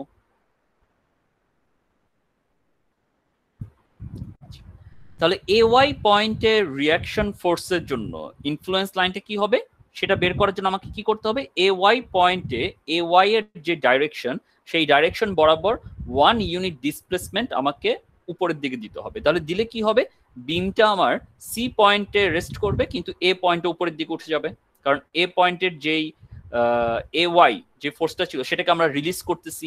তাহলে ay ফোর্সটা যদি রিলিজ করি তাহলে ax যে ফোর্সটা ছিল সেটা তো থাকবে, এই কারণেই এই ax এর জন্য যে রোলার সেটা দেখানো হচ্ছে। আবার cy পয়েন্টের যদি আমরা ইনফ্লুয়েন্স লাইন ড্র করি তাহলে আমাদেরকে কি করতে হবে? cy যে ডাইরেকশনটা আছে এবং cy এর যে লোকেশন আছে সেই বরাবর আমাকে 1 ইউনিট ডিসপ্লেসমেন্ট অ্যাপ্লাই করতে হবে। তাহলে cy এর লোকেশন হচ্ছে সি পয়েন্টে এবং তার ডিসপ্লেসমেন্ট হবে কোন দিকে? ডাইরেকশনটা হচ্ছে আপওয়ার্ড ডাইরেকশন। তাহলে এই সি পয়েন্টকে আমি বিমটাকে যদি 1 ইউনিট ডিসপ্লেসমেন্ট যদি ঠেলে দেই তাহলে কি হবে? এ পয়েন্টে সে জয়েন্ট থাকবে কিন্তু সি পয়েন্টটা উপরের দিকে উঠে যাবে এবং এই ম্যাক্সিমাম ডিফ্লেকশনের ভ্যালুটা হচ্ছে 1। আর যে কোনো পয়েন্টে আমি যদি ডিসপ্লেসমেন্ট বের করতে চাই, সেই যে কোনো পয়েন্টে যদি হয় এক্স পয়েন্ট, তাহলে সেই পয়েন্টে আমরা সিমিলার ট্রায়াঙ্গেল মেথড অ্যাপ্লাই করে বের করতে পারবো। এই দুটো জিনিস বোঝা গিয়েছে? আরেকবার একটু বলবেন স্যার। সি পয়েন্টে যদি আমাকে ডিসপ্লেসমেন্ট বের করতে বলে তাহলে আমরা কি করতেছি? সি পয়েন্টে সিওয়াই যে ডাইরেকশনটা থাকতেছে সেই সিওয়াই ডাইরেকশন বরাবর আমরা 1 ইউনিট ডিসপ্লেসমেন্ট অ্যাপ্লাই করতেছি। ডিসপ্লেসমেন্ট করার ফলে কি হচ্ছে? যেহেতু আমার এখান থেকে আমি রোলার সাপোর্টটাকে সরিয়ে ফেললাম, কারণ আমার মুলার ব্রেসলো প্রিন্সিপালে বলা হচ্ছে যে যেই পয়েন্টে আমি ইনফ্লুয়েন্স লাইন ড্র করব প্রথমত সেই পয়েন্টের যেই রেস্ট্রেন্ট বা সাপোর্ট থাকবে সেটাকে আমাকে রিমুভ করতে হবে। রিমুভ করার পর ওই পয়েন্টে আমি 1 ইউনিট ডিসপ্লেসমেন্ট দিব ডিসপ্লেসমেন্ট দেওয়ার পর যে ডিফ্লেক্টেড শেপটা আসবে স্ট্রাকচারের, সেই ডিফ্লেক্টেড শেপটাকে আমি ড্র করব। ড্র করলেই সেটাই হচ্ছে আমার ইনফ্লুয়েন্স লাইন ডায়াগ্রাম। তাহলে আমি কি করলাম, ফার্স্ট অফ অল যেই পয়েন্টে আমাকে সে এ ওয়াই পয়েন্টের রিয়াকশন ইনফ্লুয়েন্স লাইন বের করতে বলা হয়েছে এ ওয়াই রিয়াকশন ফোর্সের জন্য, তাহলে আমি এ ওয়াই এর যেই রেস্ট্রেইন্ট, ওয়াই ডাইরেকশনের রেস্ট্রেইন্টটাকে আমি রিমুভ করলাম। তাহলে রিমুভ করলে এখানে শুধুমাত্র এ এক্স থাকতেছে। ওই এ এক্স এর জন্যই আমরা এখানে রোলার ডায়াগ্রামটা দিয়েছি। রোলার ডায়াগ্রামটা দিয়ে আমরা কি করলাম, আমরা এ ওয়াই পয়েন্টের এ পয়েন্টে 1 ইউনিট ডিসপ্লেসমেন্ট দিলাম। তাহলে 1 ইউনিট ডিসপ্লেসমেন্ট দিলে এখানে যতটুকু উপরে উঠবে সেটা হচ্ছে 1। তাহলে স্ট্রাকচারটা উপরের দিকে উঠে গেলে এই ডটের ডিফ্লেক্টেড শেপ আসবে। আর সি পয়েন্টে সে ঠিকই জয়েন্ট আছে সি পয়েন্টের রোলারের সাথে, তাহলে এটা কোনো মুভমেন্ট হবে না। তাহলে টোটাল যেই ইনফ্লুয়েন্স লাইন ডায়াগ্রামটা সেটা হচ্ছে গিয়ে এতটুকু, এই যে ইনক্লাইন ট্রায়াঙ্গেলের মতো যেটা আসছে সেটা। আবার সিমিলার ওয়েতে সি পয়েন্টের সি ওয়াই রিয়াকশন ফোর্সের জন্য যখন আমরা ইনফ্লুয়েন্স লাইনটা ড্র করব, সেই ক্ষেত্রে কি হচ্ছে, সি পয়েন্টে আমরা ইউনিট ডিসপ্লেসমেন্ট দিচ্ছি 1। তাহলে সি ওয়াই এর যে রোলারটা ছিল প্রথমত আমরা সেই রোলারটাকে সরিয়ে ফেললাম, সরিয়ে ফেলে সি ওয়াই আপওয়ার্ড ডাইরেকশন বরাবর 1 ইউনিট ডিসপ্লেসমেন্ট আমি প্রয়োগ করছি। প্রয়োগ করলে এটা উপরের দিকে উঠে যাবে, উঠে গেলে 1 ইউনিট ডিসপ্লেসমেন্ট হচ্ছে। আর এ পয়েন্টে যেহেতু হিঞ্জ কানেকশন আছে, এ পয়েন্টে মেম্বারটা জয়েন্ট থাকবে। সো এখন যে ডায়াগ্রামটা আমরা পাচ্ছি, এই যে ট্রায়াঙ্গুলার শেপের যেই ডায়াগ্রাম লাইনটা, এটা হচ্ছে আমাদের সি ওয়াই এর জন্য ইনফ্লুয়েন্স লাইন ডায়াগ্রাম। নেক্সট আমাদেরকে যেটা করতে হচ্ছে যে শিয়ার ফর বি পয়েন্ট এবং bending moment for B point. So শিয়ারের জন্য কি করতে হবে, শিয়ারের ইনফ্লুয়েন্স লাইন ডায়াগ্রাম যেটা বলে যে যেই পয়েন্টে আমি শিয়ার ফোর্স কনসিডার করব সেই পয়েন্টকে আমি কেটে ফেলবো। কেটে ফেলে আমি ওই পয়েন্টে দুই সাইডে, লেফট সাইড এবং রাইট সাইড, দুই সাইডে আমি ইকুয়াল অ্যামাউন্টের ফোর্স, আমি লেফট সাইডে ডাউনওয়ার্ডে যাব, রাইট সাইডে আপওয়ার্ডে বিমটাকে আমি মুভ করব। দ্যাট মিনস এই যে বি পয়েন্ট ছিল, বি পয়েন্ট দ্যাট মিনস এই যে এ ডিস্টেন্সে আমার বি পয়েন্টটা ছিল, এই বি পয়েন্ট বরাবর আমি যদি কেটে ফেলি, কেটে ফেলে আমার যতটুকু এই পয়েন্টে শিয়ার আছে, এই পয়েন্টের টোটাল শিয়ারের অ্যামাউন্ট হবে 1। কেন? কারণ আমাদেরকে বলা হয়েছিল যে 1 ইউনিট ডিসপ্লেসমেন্ট দিতে হবে, unit displacement. So unit displacement হচ্ছে 1, কারণ শিয়ারও একটা ফোর্সের সমান। রিয়াকশন ফোর্স এবং শিয়ার ফোর্স দুইটাই কি ফোর্স ক্যাটাগরি। তাহলে ফোর্স ক্যাটাগরির ক্ষেত্রে আমাকে ইউনিট ডিসপ্লেসমেন্ট দিতে হবে। ইউনিট ডিসপ্লেসমেন্টটা কিভাবে হবে, যে এই বি পয়েন্টে আমার টোটাল শিয়ারের ভ্যালু হবে 1। তাহলে টোটাল শিয়ারের ভ্যালু যদি 1 হতে হয়, তাহলে কি হবে, বি পয়েন্টের লেফট সাইডে বিমটা নিচের দিকে আমি ডিসপ্লেসমেন্ট করব, এবং বি পয়েন্টের রাইট সাইডে যতটুকু অংশ থাকবে সেটা যাবে আপওয়ার্ড ডাইরেকশন। সবসময় শিয়ারের জন্য যে কাজটা করতে হবে, শিয়ারের জন্য যেই পয়েন্টটা আমি কেটে ফেলবো সেই পয়েন্টের লেফট সাইড যাবে ডাউনওয়ার্ড, রাইট সাইড যাবে আপওয়ার্ড, যেটা কিনা আমরা এখানে দেখতে পাচ্ছি। যে এসি যেই লাইনটা ছিল, এই এসিটা হচ্ছে আমাদের সেই বিমের হরাইজন্টাল যে লোকেশন, সেই হরাইজন্টাল লোকেশন বরাবর আমরা বি পয়েন্টের লেফট সাইডের বিমটাকে আমি নিচের দিকে ডাউনওয়ার্ড ডাইরেকশন আমি মুভ করব, আর রাইট সাইডটাকে আমি আপওয়ার্ড ডাইরেকশনে মুভ করব। তাহলে কি হবে, বি পয়েন্টের থেকে লেফট সাইড ডাইরেকশনে এ পয়েন্ট পর্যন্ত যে বিম সেটা নিচের দিকে নেমে যাবে, তাহলে ডিফ্লেক্টেড শেপটা আসবে এরকম এ বি প্রাইম। আবার বি পয়েন্ট থেকে সি পয়েন্ট পর্যন্ত রাইট সাইড যেটা, সেটা হচ্ছে গিয়ে আপওয়ার্ড ডাইরেকশনে আমরা এটাকে আপ করব, ফোর্স করব, ডিসপ্লেসমেন্ট করব, তাহলে সেটা হচ্ছে বি ডাবল প্রাইম। তাহলে বিমটা বি ডাবল প্রাইম ডাইরেকশনে উপরের দিকে উঠে যাচ্ছে। তাহলে এই বি ডাবল প্রাইম সি এটা উপরের দিকে থাকবে। তাহলে এই পুরো লাইনটাকে যদি আমরা জয়েন করি, বি প্রাইম এবং বি ডাবল প্রাইম, এই দুইটার ভ্যালুটা 1 হইতে হবে। মানে এই দুইটা পয়েন্টের টোটাল যোগফলের ভ্যালু আমার হবে 1।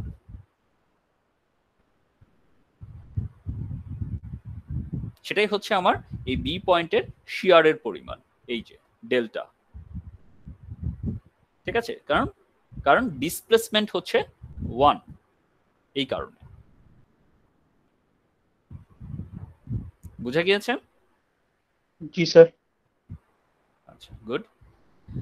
নেক্সট হচ্ছে কি মোমেন্ট ডায়াগ্রাম। মোমেন্ট ডায়াগ্রামের কাজ হচ্ছে কি যে বি পয়েন্টে যখন আমরা মোমেন্ট ড্র করব, বি পয়েন্টের লেফট সাইডকে আমরা অ্যান্টি ক্লকওয়াইজ ডাইরেকশনে ঘুরাবো, বি পয়েন্টের রাইট সাইডকে আমরা ক্লকওয়াইজ ডাইরেকশনে ঘুরাবো। দ্যাট মিনস বি পয়েন্টে আমি কেটে ফেলার পর, স্ট্রাকচারটাকে বি পয়েন্টে কেটে ফেলার পর দুইটা বিপরীত দিকে আমি ঘুরাবো। বি পয়েন্টের লেফটকে ঘুরাবো অ্যান্টি ক্লকওয়াইজ, বি পয়েন্টের রাইটকে ঘুরাবো ক্লকওয়াইজ। কতটুকু পরিমাণ ঘুরাবো? এতটুকু পরিমাণ ঘুরাবো যাতে করে এই পয়েন্ট দুইটা যখন হচ্ছে কি আমি এভাবে ঘুরাবো, স্ট্রাকচারটা তখন কোন দিকে মুভ করবে। যদি এই এ থেকে বি পর্যন্ত যে লেফট সাইডের অংশ সেটাকে যদি অ্যান্টি ক্লকওয়াইজ ডাইরেকশনে যদি আমি ঘুরাই, যাতে কিনা আমার রোটেশন হবে 1 ইউনিট, তাহলে এই স্ট্রাকচারটা কি উপরের দিকে উঠবে অ্যান্টি ক্লকওয়াইজ ঘুরালে। এই যে এ থেকে বি প্রাইম পর্যন্ত উপরের দিকে উঠে যাচ্ছে। আবার বি থেকে সি পর্যন্ত যে রাইট সাইড যে বিমটুকু আছে সেটাকে আমরা যদি ক্লকওয়াইজ ডাইরেকশনে ঘুরাই, তাহলে কি হবে? এটা আপওয়ার্ড ডাইরেকশনে উঠে যাবে সিমিলার ওয়েতে। সো এই বি প্রাইম থেকে সিটাও হচ্ছে আপওয়ার্ড ডাইরেকশন উঠে গেল। সো আলটিমেটলি মোমেন্ট ডায়াগ্রামটা হবে এরকম একটা ট্রায়াঙ্গেলের মতো। সো বি পয়েন্ট আমরা যদি কেটে ফেলি, কেটে ফেলার পর আমি যদি স্ট্রাকচারটাকে 1 ইউনিট পরিমাণ রোটেশন দেই, যেটা কিনা হচ্ছে লেফট সাইড থাকবে অ্যান্টি ক্লকওয়াইজ, রাইট সাইড থাকবে ক্লকওয়াইজ, এভাবে যদি আমরা যদি ঘুরাই, ঠিক আছে? জিনিসটা চিন্তা করো যে মনে করো একটা পেন্সিল বা একটা কলম, কলমের যে কোনো একটা পয়েন্টে তুমি যদি তোমার বৃদ্ধাঙ্গুল, কলমটাকে তুমি তোমার বৃদ্ধাঙ্গুল বাদ বাকি 4টা আঙ্গুলকে যদি উপরে ধরো এবং বৃদ্ধাঙ্গুলটাকে তুমি যদি দুই হাতের বৃদ্ধাঙ্গুলকে যদি তুমি কোনো একটা পয়েন্টে নিচে ধরো, নিচে ধরে তুমি যদি উপরের দিকে বাঁকাও, তাহলে কি হবে? ওই পয়েন্টটাতে ভাঙবে, ভেঙে দুইটা, যে পয়েন্টটাতে ভাঙলো ভেঙে দুইটাই উপরের দিকে উঠে গেল।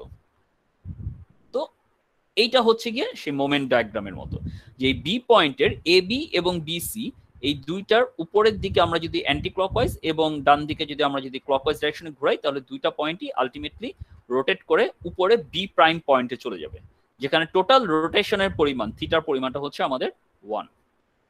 তাহলে এইটা হচ্ছে আমাদের বি পয়েন্টের ইনফ্লুয়েন্স লাইন ডায়াগ্রাম। এই সিমিলার প্রিন্সিপালটা অ্যাপ্লাই করে খুব সহজেই কোয়ালিটেটিভ কিছু ইনফ্লুয়েন্স লাইন ড্র করা যায়। সেটার প্রসিজিওরটা কিরকম সেটা আমরা এখন একটু দেখি।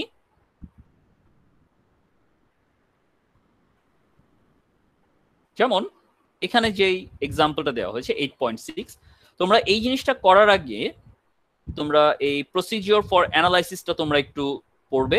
এই জিনিসটা হচ্ছে আমি এতক্ষণ ধরে তোমাদেরকে যে জিনিসটা বুঝালাম যে কোয়ালিটেটিভ ইনফ্লুয়েন্স লাইন ডায়াগ্রামটা কিভাবে ড্র করতে হয়, সেই জিনিসটাই এখানে পয়েন্ট আকারে বলা আছে, ঠিক আছে?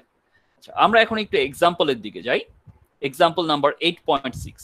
আমি তোমাদেরকে শুরুতেই হচ্ছে গিয়ে মুলার ব্রেসলো প্রিন্সিপালটা দেখাচ্ছি, কারণ এটা খুবই ইজি, এখানে কোনো ম্যাথমেটিক্যাল ক্যালকুলেশন বলতে গেলে নাই।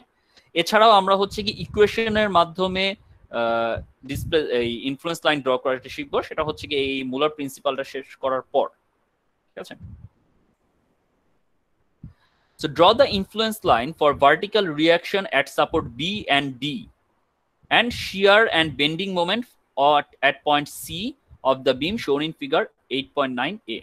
So এই যে ফিগারটা আছে 8.9a, এইটার বি এবং ডি দুইটা সাপোর্টের ভার্টিক্যাল রিঅ্যাকশনের জন্য আমাকে ইনফ্লুয়েন্স লাইন করতে বলা হয়েছে। এই যে বি পয়েন্ট এবং ডি পয়েন্ট, এই দুইটা পয়েন্টের ভার্টিক্যাল রিঅ্যাকশন ফোর্স যেটা, সেই রিঅ্যাকশন ফোর্সের জন্য আমাকে ইনফ্লুয়েন্স লাইন ড্র করতে হবে। এবং সি পয়েন্টের বেন্ডিং মোমেন্ট এবং শিয়ারের জন্য, সি পয়েন্টের বেন্ডিং মোমেন্ট এবং শিয়ার এই দুইটা ভ্যালুর জন্য আমাকে ইনফ্লুয়েন্স লাইন ড্র করতে হবে, ঠিক আছে? এই জিনিসটা আমাদেরকে বের করতে বলা হয়েছে। সো ফার্স্ট অফ অল আমরা যদি বিওয়াই পয়েন্টের কথা চিন্তা করি, তাহলে বিওয়াই পয়েন্টে যদি ইনফ্লুয়েন্স লাইন ড্র করতে হয়, তাহলে আমাকে কি করতে হবে? বিওয়াই পয়েন্টে 1 ইউনিট ডিসপ্লেসমেন্ট দিতে হবে। তো বিওয়াই পয়েন্টে আমি যদি 1 ইউনিট ডিসপ্লেসমেন্ট দেই, তাহলে বিওয়াই থেকে শুরু, এই বি পয়েন্টে যদি 1 ইউনিট ডিসপ্লেসমেন্ট আমি দেই, তাহলে পুরো বিমটা এ থেকে ডি পয়েন্ট পর্যন্ত পুরোটা কি উপরের দিকে উঠে যাবে না? এরকম ভাবে এই যে ডিফ্লেক্টেড শেপটা দেখানো হয়েছে, বুঝা গিয়েছে? জি স্যার। ডি পয়েন্টে এটা জয়েন্ট থাকবে কেন? কারণ ডি পয়েন্টকে তো আমরা রিলিজ করি নাই, আমরা এখন করতেছি কি বিওয়াই, যে কারণে আমাদেরকে ওই যে আমাদের ইনস্ট্রাকশন অনুযায়ী আমাদেরকে বি পয়েন্টের যেই সাপোর্টটা ছিল রোলার সাপোর্ট সেটাকে আমরা রিলিজ করলাম। রিলিজ করার পর বি পয়েন্টে আমরা 1 ইউনিট ডিসপ্লেসমেন্ট দিলাম। তাহলে পুরো মেম্বারটা কি হবে, আমার উপরের দিকে উঠে যাবে, যেখানে বি পয়েন্টের ডিসপ্লেসমেন্টের ভ্যালুটা, এই পয়েন্টে ডেল্টার ভ্যালু হবে আমার 1, আর ডি পয়েন্টে এটা ঠিকই আগের মতোই জয়েন্ট থাকবে। দ্যাট মিনস এটা অনেকটা দরজার মতো হয়ে গেল। দরজার কথা যদি চিন্তা করো তাহলে দরজার কি হয়, একটা সাইড আমার ওয়ালের সাথে বা পাল্লাটার সাথে জোড়া লাগানো থাকে, বাদ বাকিটাকে আমরা মুভ করি। সো আমরা যদি যেখানে ছিটকিনি লাগানো আছে ওই জায়গার ছিটকিনিটাকে আমরা যদি খুলে ফেলে আমি যদি ওখানে যদি হচ্ছে গিয়ে 1 হাত পরিমাণ মুভ করাই, তাহলে কি হবে, দরজা যেখানে লাগানো ছিল সেই জায়গাটাতে এই যে হিঞ্জটা ছিল সেই হিঞ্জ বাদে বাদ বাকি জায়গায় মুভ করবে। অথবা দরজার মাঝামাঝি পজিশনে তুমি যদি দরজাটাকে যদি 1 বিঘা পরিমাণ সরাও, তাহলে দরজার একদম এন্ড পজিশনে তার চেয়ে আরো বেশি পরিমাণ সরবে। তাহলে ওই রকম একটা ডিফ্লেক্টেড শেপ আমরা এখানে দেখতে পাচ্ছি। সো বি পয়েন্টে রিলিজড স্ট্রাকচার ফর বিওয়াই, এটা হচ্ছে আমাদের ইনফ্লুয়েন্স লাইন ডায়াগ্রাম। এরপর ডি পয়েন্টে যখন আমরা আসতেছি, বি পয়েন্টে যদি আমি ইউনিট ডিসপ্লেসমেন্ট যদি অ্যাপ্লাই করি, দ্যাট মিনস যেহেতু আমাকে ভার্টিক্যাল রিয়াকশন ফোর্সকে রিলিজ করতে বলা হয়েছে, তাহলে আমরা ভার্টিক্যাল ডি পয়েন্টের যেটা ভার্টিক্যাল রিয়াকশন, সেই ভার্টিক্যাল রিয়াকশনের পরিবর্তে আমরা ইউনিট ডিসপ্লেসমেন্ট দিচ্ছি। তাহলে এখানে যে হরাইজন্টাল রিয়াকশনটা ছিল সেটা তো ঠিকই থাকবে। সো হরাইজন্টাল রিয়াকশনের জন্য এখানে হরাইজন্টাল ডাইরেকশনে আমার রোলার সাপোর্টটাকে দেখানো হচ্ছে। সো এই জায়গায় আমি যদি ইউনিট ডিসপ্লেসমেন্ট দেই, দ্যাট মিনস 1 ইউনিট ডিসপ্লেসমেন্ট আমি ভার্টিক্যাল যদি দেই, তাহলে পুরো বিমটা কি হবে, এই বরাবর যদি 1 ইউনিট উপরে উঠে, তাহলে এই বিটা যেহেতু রোলার সাপোর্ট, বি পয়েন্টের রেসপেক্টে এ বি যতটুকু ক্যান্টিলিভার পোর্শন, এই ক্যান্টিলিভার পোর্শনটুকু কি নিচের দিকে নেমে যাবে না? জি স্যার। তাহলে ডিফ্লেক্টেড শেপটা আমি এরকম একটা ডিফ্লেক্টেড শেপ পাবো। ঠিক আছে, বুঝা গিয়েছে? জি স্যার। জি স্যার। এবং সিমিলার ওয়েতে আমরা যদি ইনফ্লুয়েন্স লাইনের ভ্যালুটা যদি আমরা যদি বের করি, তাহলে দেখো যে বি পয়েন্টে রিলিজড স্ট্রাকচারের জন্য ইনফ্লুয়েন্স লাইন বি পয়েন্টে হচ্ছে আমার ইউনিট ডিফ্লেকশন, তাহলে 1। তাহলে এ পয়েন্টে আমার এটা কত হবে ভ্যালুটা, এটা আমরা ইজিলি বের করতে পারি কিভাবে, কারণ এই যে বি থেকে ডি পর্যন্ত যদি আমি যদি ট্রায়াঙ্গেল কল্পনা করি, তাহলে এখানে আমার ডিস্টেন্স হচ্ছে কত, 9 মিটার। তাহলে এতটুকুর হরাইজন্টাল ডিস্টেন্স হচ্ছে বি থেকে ডি পর্যন্ত horizontal distance 9 metre, vertical distance হচ্ছে 1। তাহলে এ থেকে ডি পর্যন্ত হরাইজন্টাল ডিস্টেন্স হচ্ছে 12 মিটার, ভার্টিক্যাল ডিস্টেন্স কত হবে সেটা আমরা ওই যে সিমিলার ট্রায়াঙ্গেল অ্যাপ্লাই করে বের করতে পারি, 4/3।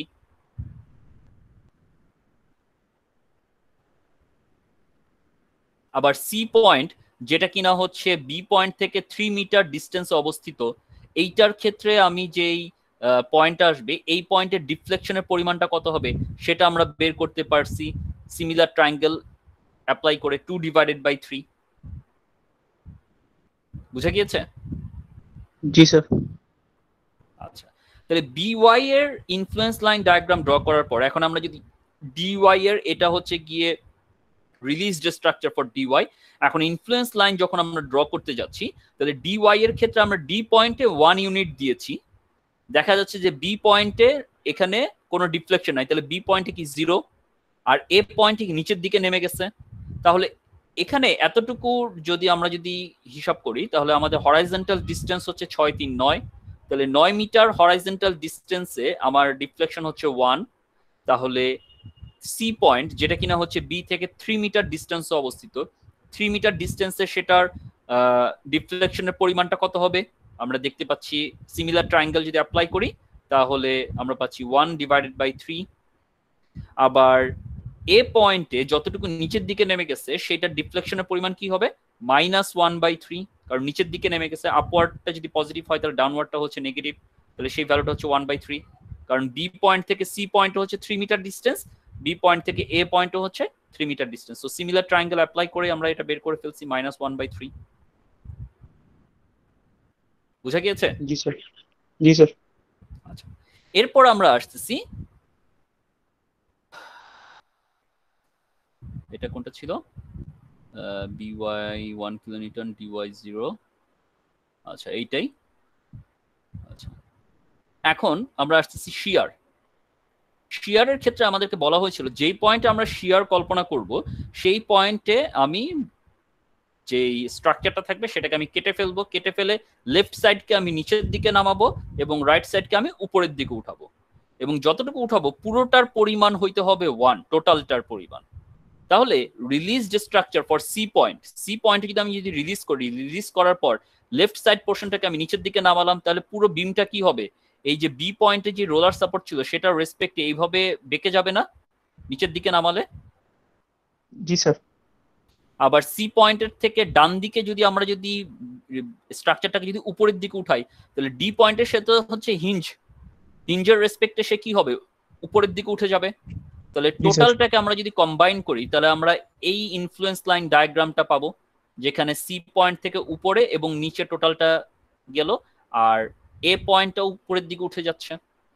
এখন আমরা যদি টোটালটাকে যদি 1 হিসেবে ক্যালকুলেট করি, তাহলে উপরের দিকের কতটুকু আমি পাচ্ছি আর নিচের দিকে কতটুকু পাচ্ছি সেটা সিমিলার ট্রায়াঙ্গেল অ্যাপ্লাই করতে হবে আমাকে।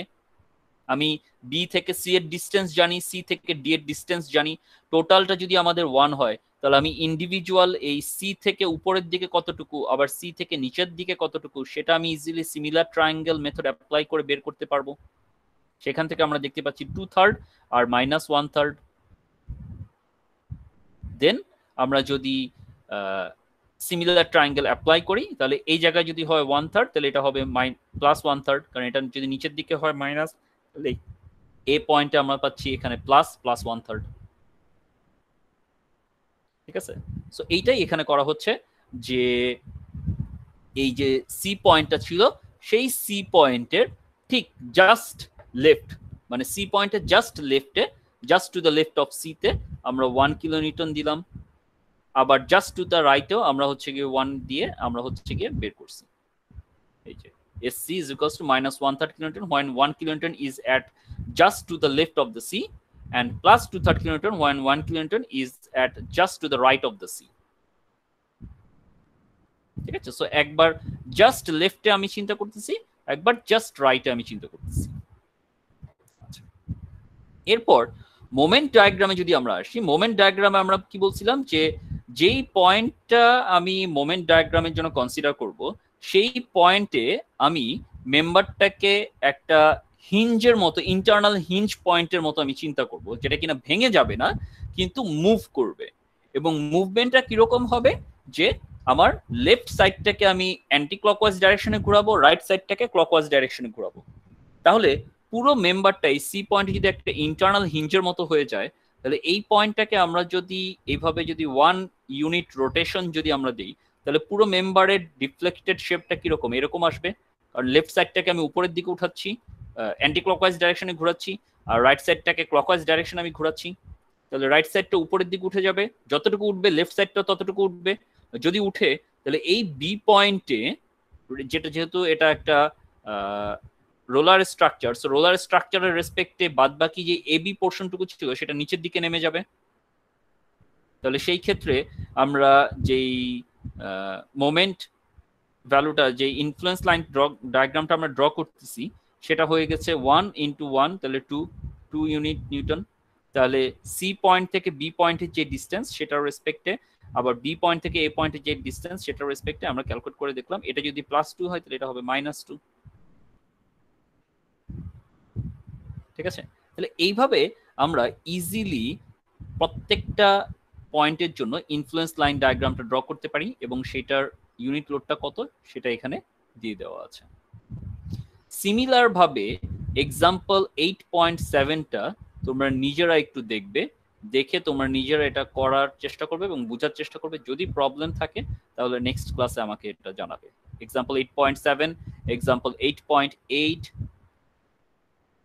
এই দুইটা তোমরা নিজেরা করবে, করে আমাকে জানাবে যে কোনো সমস্যা আছে কিনা। ঠিক আছে, আমি এই চ্যাপ্টারটা তোমাদেরকে পিডিএফ কপিটা আপলোড করে দেবো ক্লাসের পর। ঠিক আছে, তোমরা এটা নিজেরা করবে, করে আমাকে জানাবে। অলরাইট? জি স্যার।